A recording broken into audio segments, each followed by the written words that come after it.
Hello students, welcome to Daksh academy Ladwa YouTube channel. So बच्चों, आज की क्लास में हम करेंगे आर्टिकल 55। आर्टिकल 55 में दिया गया है राष्ट्रपति के इलेक्शन की विधि। राष्ट्रपति के इलेक्शन की विधि क्या होती है, राष्ट्रपति के इलेक्शन को कौन कंडक्ट करता है। तो सबसे पहले तो हमें पता होना चाहिए राष्ट्रपति के इलेक्शन जो है वो किसके द्वारा कंडक्ट कराए जाते हैं। तो इलेक्शन कमीशन द्वारा राष्ट्रपति का इलेक्शन कराया जाता है। सेकंड आता है राष्ट्रपति के इलेक्शन की विधि क्या होती है। तो राष्ट्रपति के इलेक्शन की विधि होती है एकल संक्रमणीय आनुपातिक गुप्त मतदान। एकल संक्रमणीय यानी कि single transferable proportional secret valid paper के द्वारा राष्ट्रपति का इलेक्शन कराया जाता है। ये होती है राष्ट्रपति के इलेक्शन का मेथड या राष्ट्रपति के इलेक्शन की विधि। तो इससे पहले हम कुछ इंपॉर्टेंट पॉइंट्स को जान लेते हैं। कोई भी पर्सन जो राष्ट्रपति के इलेक्शन के लिए एलिजिबल होता है उसके लिए प्रपोजर कौन लेके आता है, ठीक है। तो इतनी बड़ी जो पोस्ट है उसके लिए अगर कोई कैंडिडेट एलिजिबल है या फिर उसके लिए कोई प्रपोजल लेके आया है तो वो कोई महान हस्ती होगी जिसको जानते होंगे काफ़ी लोग। तो सबसे पहले हम बात करते हैं राष्ट्रपति के इलेक्शन के लिए। एक तो होते हैं प्रस्तावक और एक होते हैं अनुमोदक। प्रस्तावक और अनुमोदक। प्रस्तावक जो है वो 50 होते हैं, अनुमोदक भी क्या होते हैं 50 होते हैं। प्रस्तावक जो होते हैं वो प्रपोजर होते हैं, राष्ट्रपति के इलेक्शन के लिए प्रपोजर लेके आते हैं कि ये पर्सन राष्ट्रपति के इलेक्शन के लिए एलिजिबल है, और वो कितने होते हैं 50 होते हैं। उसके बाद है जो प्रस्तावक की बात को या प्रस्तावक की बात के ऊपर मोहर लगाते हैं कि हाँ ये सही है, ये पर्सन राष्ट्रपति के इलेक्शन के लिए सही है, तो वो कौन होते हैं अनुमोदक होते हैं। 50 प्रस्तावक होते हैं और 50 ही अनुमोदक होते हैं। उसके बाद क्वेश्चन आता है कि ये कौन लोग होते हैं, प्रस्तावक और अनुमोदक कौन होते हैं। क्या राष्ट्रपति के लिए जो कैंडिडेट है उसकी फैमिली से होते हैं या कोई और लोग होते हैं। तो आपने ये बात याद रखनी है, जो राष्ट्रपति के इलेक्शन में पार्टिसिपेट करते हैं या राष्ट्रपति के निर्वाचक मंडल में जो होते हैं तो वो ही होते हैं कौन, प्रस्तावक और अनुमोदक। और ये 50 जो है वो लोकसभा के भी हो सकते हैं, राज्यसभा के भी हो सकते हैं, या फिर राज्यों की विधानसभाओं के भी हो सकते हैं, या फिर जो अनुमोदक है उनमें से भी किसमें से हो सकते हैं, वो लोकसभा के मेंबर भी हो सकते हैं, राज्यसभा के भी हो सकते हैं, फिर राज्यों की विधानसभाओं के भी। जो निर्वाचित मेंबर होते हैं ये वही होते हैं, या फिर जो राष्ट्रपति के निर्वाचन मंडल में होते हैं ये वही सदस्य होते हैं। 50 प्रस्तावक और 50 अनुमोदक। उसके बाद कोई भी पर्सन जो राष्ट्रपति के इलेक्शन में पार्टिसिपेट करता है उसको 15,000 रुपये एज ए सिक्योरिटी देनी पड़ती है। किसमें, आरबीआई। 15,000 रुपये सिक्योरिटी होती है जो आरबीआई के पास रखनी पड़ती है। और अगर किसी पर्सन को वैध मतों का, अगर किसी पर्सन को वैध मतों का 1/6 भी नहीं मिलता, 1/6 भी अगर किसी पर्सन को नहीं मिलता राष्ट्रपति के इलेक्शन में वैध मतों का, जो 15,000 है वो किस में चली जाती है, आरबीआई में चली जाती है, या फिर उसको जब्त कर लिया जाता है किसके द्वारा, आरबीआई के द्वारा। तो नेक्स्ट हम बात करते हैं राष्ट्रपति के इलेक्शन में। जैसे राष्ट्रपति के इलेक्शन में जो विधि होती है एकल संक्रमणीय, इसका मीनिंग क्या होता है, सिंगल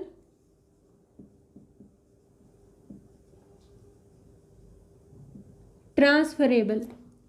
एकल संक्रमणीय का मीनिंग होता है सिंगल ट्रांसफरेबल, सिंगल ट्रांसफरेबल।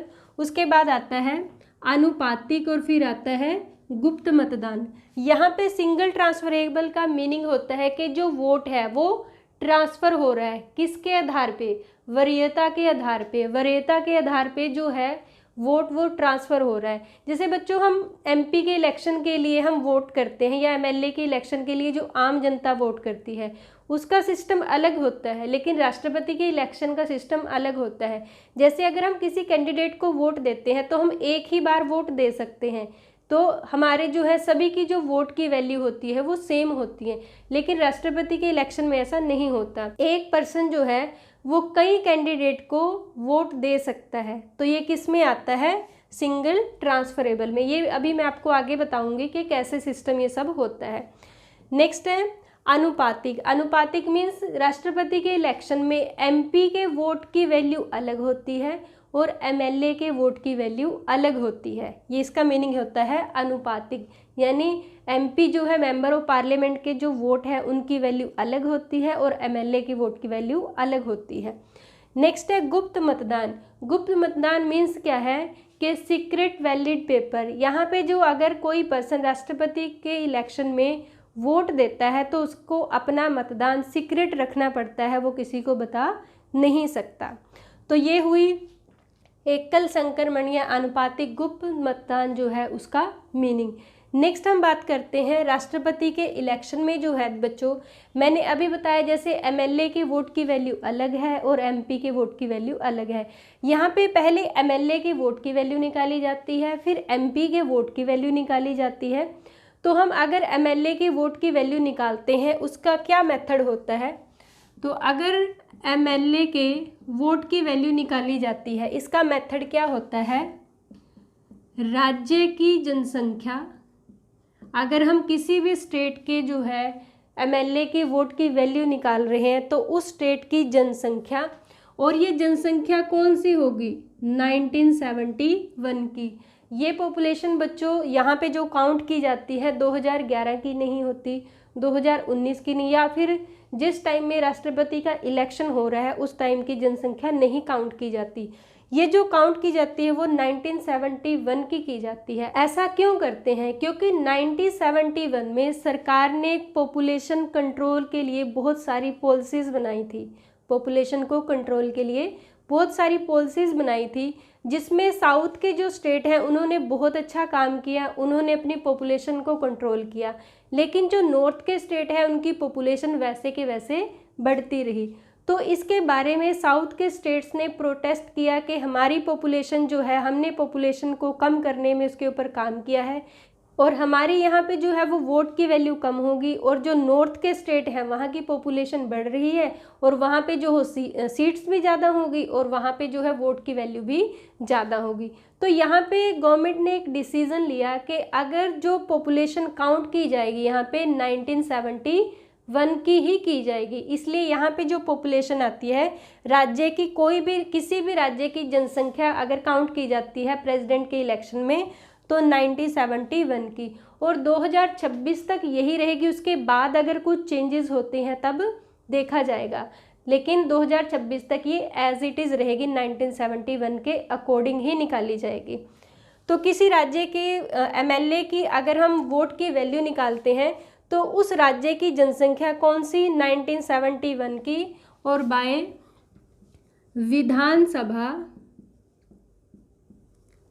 विधानसभा सीट्स की संख्या। आप देखो इंडिया में अगर एट प्रेजेंट बात करते हैं 28 स्टेट हैं, हर स्टेट में जो है विधानसभा के सीटों की संख्या अलग है और हर स्टेट की पॉपुलेशन भी अलग है। अगर हम बात करते हैं एट प्रेजेंट, देखो यूपी की जो है पॉपुलेशन भी ज़्यादा है और वहाँ पे विधानसभा की सीटें भी ज़्यादा हैं। तो हर स्टेट की जो है एमएलए की वोट की वैल्यू अलग निकाली जाती है। तो यहाँ पे राज्य की जनसंख्या 1971 बाय विधानसभा सीटों की संख्या उस राज्य की जिसकी हम निकाल रहे हैं, और इनटू 1/1000। इस मेथड से हम किसी भी स्टेट के एमएलए की वोट की वैल्यू निकाल सकते हैं। यहाँ पे मैं आपको निकाल के दिखाऊंगी कैसे वोट की वैल्यू निकालते हैं। तो अगर हम बात करते हैं, हम हरियाणा से हैं तो हरियाणा की जो है एक सीट की वैल्यू यहाँ पे निकाल के दिखाती हूँ मैं आपको कैसे निकाली जाती है। हरियाणा की 1971 में जो पॉपुलेशन थी वो कितनी थी, 1,36,431। 1,36,431 ये हरियाणा की पॉपुलेशन थी कब, 1971 में। और बाय हरियाणा में विधानसभा की कितनी सीट, 90, तो बाय 90 और इनटू 1/1000। तो ऐसे हम निकालेंगे हरियाणा में जो है एमएलए के वोट की वैल्यू, एक एमएलए के वोट की वैल्यू। तो अगर हम कैंसिल करते हैं इसको, 1,36,431 को अगर हम 90 से कैंसिल करते हैं तो हमारे पास आता है 115.9 बाय 1000, और इसको जब हम कैंसिल करेंगे तो हमारे पास क्या आ जाएगा, 112 लगभग हमारे पास यहाँ पे आ जाता है। तो हरियाणा में जो है एक एमएलए के वोट की वैल्यू कितनी आई, 112। हरियाणा में एक एमएलए के वोट की वैल्यू कितनी है, 112। अब यहाँ पे एक वोट की वैल्यू आई है और हमें कितनी निकालनी है, हमें टोटल जो हरियाणा की विधानसभा की सीट्स हैं जो निर्वाचित है उनकी हमें वैल्यू निकालनी है।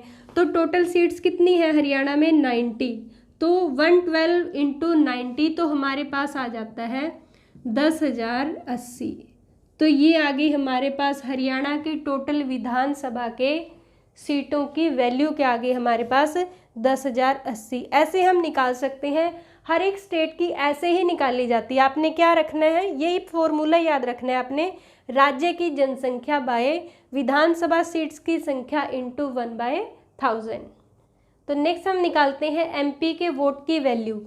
एमपी के वोट की वैल्यू कैसे निकाली जाती है, एमपी के वोट की वैल्यू निकालने के लिए पूरे देश के एमएलए के मतों के मूल्य का योग, अगर हम एमपी के वोट का वैल्यू निकालते हैं तो उसे कैसे निकाला जाएगा, पूरे देश, यहाँ पे पूरे देश की बात कर रहे हैं, टोटल जो 28 स्टेट्स हैं उनकी हम बात कर रहे हैं, पूरे देश के एमएलए के मतों के मूल्य का योग बाय टोटल एमपी। अब टोटल एमपी की बात यहाँ पे करते हैं तो यहाँ पे लोकसभा के भी हैं जो निर्वाचित सदस्य है और राज्यसभा के भी। लोकसभा के जो है 543 है निर्वाचित और राज्यसभा के 233 जो है वो निर्वाचित सदस्य हैं, और इंटू 1/1000 वैसे ही निकालेंगे इसको। सिर्फ फर्क क्या है, एमएलए के मतों का योग जो पूरे देश के एमएलए हैं उनके मतों का योग जो अलग अलग स्टेट्स के आए हैं बाय टोटल एमपी। लोकसभा के 543 हैं और राज्यसभा के 233 हैं और इंटू 1/1000। इस संख्या को अगर हम आगे लेके जाते हैं, जैसे टोटल एमएलए हैं, पूरे देश के एमएलए जो हैं उनके मतों के मूल्य का जो योग है वो कितना था, ये मैंने आंकड़ा ले लिया है 549495, ये आया था 549495। ये टोटल जो है एमएलए पूरे देश के उनके मतों का जो मूल्य आया था वो इतना आया था। और उसके बाद जो है अब टोटल कितने हुए, जो एमपी हैं वो कितने हैं, टोटल 776 हैं और इंटू 1/1000 ऐसे निकाला जाता है। टोटल जो है एमपी कितने हुए, 776 इंटू 1/1000। तो ये सब कैंसिल करके हमारे पास क्या आ जाता है, 708। 708 इस सब को कैंसिल करके हमारे पास आएगा, और जो 708 है वो किसका मूल्य है, एक एमपी के वोट का मूल्य जो कितना आया है, एक एमपी के वोट की वैल्यू कितनी आई है, 708। अब देखो ये एक एमपी के वोट की वैल्यू आई, हमें किसकी निकालनी है, टोटल 776 एमपी के वोट की वैल्यू निकालनी है। तो हम कैसे करेंगे, 708 इंटू 776, और ये टोटल हमारे पास आ गई है 549,408। 549,408 ये किसकी वैल्यू आ गई है, टोटल एमपी की, पूरे देश में जो निर्वाचित एमपी है उनकी जो वोट का वैल्यू टोटल कितना आया हमारे पास, 549,408। अब अगर यहाँ पे एक बात देखें, हम ध्यान से देखने वाली जो बात है, ये तो थी एमएलए के वोट की वैल्यू। अब देखो 549 यहाँ पे, और ये एमपी के वोट की वैल्यू है 549, तो ये क्या हुई, लगभग सेम ही हुई। एमपी के वोट की वैल्यू और एमएलए के वोट की वैल्यू लगभग यहाँ पे सेम हुई। उसके बाद क्या प्रोसेस रहता है, जो राष्ट्रपति के इलेक्शन में पार्टिसिपेट करते हैं, इसके बाद आपके पास क्या आएगा, जो टोटल वैध मत है, टोटल वैध मत बाय 2 और +1, टोटल वैध मतों का हाफ से एक ज़्यादा, टोटल वैध मतों का हाफ से एक ज़्यादा जिस पर्सन को मिलता है वही विनर होता है, वही राष्ट्रपति बनता है। तो यहाँ पे आपने याद रखना है टोटल वैध मत बाय 2 और +1।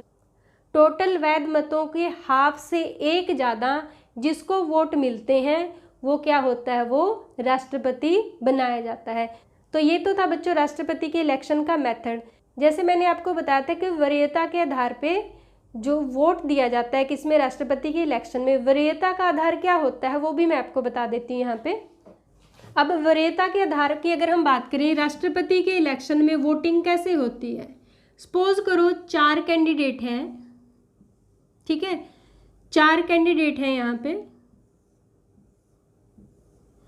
अब कैंडिडेट ए है, बी है, सी है, डी है। जैसे अगर हम अपने वोटिंग की बात करते हैं, जो आम लोग वोट करते हैं, जैसे हम अपने एमपी या एमएलए को चुनते हैं तो हम एक बार वोट करते हैं। जैसे हमने किसी एक को, जैसे या बीजेपी या फिर आप या फिर किसी भी कैंडिडेट को हमने वोट दे दिया, तो इसके अलावा हम किसी को वोट नहीं दे सकते। तो राष्ट्रपति के इलेक्शन में क्या होता है, सपोज करो 4 कैंडिडेट हैं, ठीक है, और जैसे ए 1 पे है, ये 2 है, 3 है, यहाँ पे 4 है। हमें इनमें से क्या लगता है कि जो ए है, ए कैंडिडेट वो सबसे बढ़िया है, इसको सबसे पहले वोट देनी चाहिए, तो हमने ए को वोट दी। उसके बाद लगता है कि बी भी ठीक है, तो हमने जो सेकंड नंबर पे किसी वोट दी, बी को दी। फिर लगता है कि सी जो कैंडिडेट है इसे भी देनी चाहिए वोट, तो हमने थर्ड नंबर पे सी को दी और उसके बाद फोर्थ नंबर पे डी को दी। इस तरह से वोटिंग की जाती है राष्ट्रपति के इलेक्शन में। उसके बाद बच्चों बात आती है राष्ट्रपति के, अब राष्ट्रपति का जो इलेक्शन है वो भी कंडक्ट हो गया।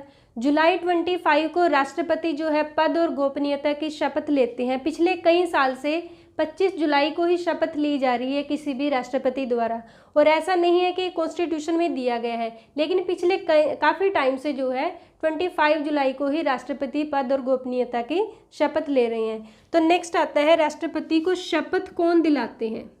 राष्ट्रपति को शपथ या फिर ओथ किसके द्वारा दिलाई जाती है।